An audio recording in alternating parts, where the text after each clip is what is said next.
আপনাদের অনেকের মনে হয়তো এই প্রশ্নটা আছে যে তাজমহল নির্মাণকারী শ্রমিকদের কি সত্যি হাত কেটে ফেলা হয়েছিল? এর উত্তর হলো না, এটা আসলে মিথ্যা রটনা। 20,000 শ্রমিকের প্রচেষ্টায় তাজমহল তৈরি করা হয়েছিল।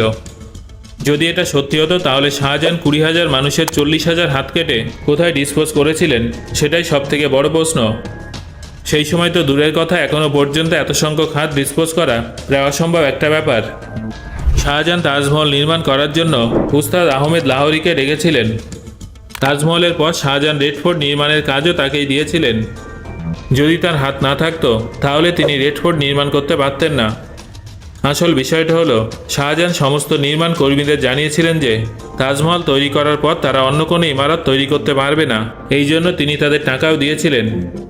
আর এই হাত কেটে দেওয়ার গুজবটা শাহজাহানের শত্রুরা রটিয়েছিল, যাতে শাহজাহানের সম্পর্কে মানুষের মনে খারাপ প্রভাব পড়ে আর কোনো শ্রমিক তার সাথে কাজ না করে।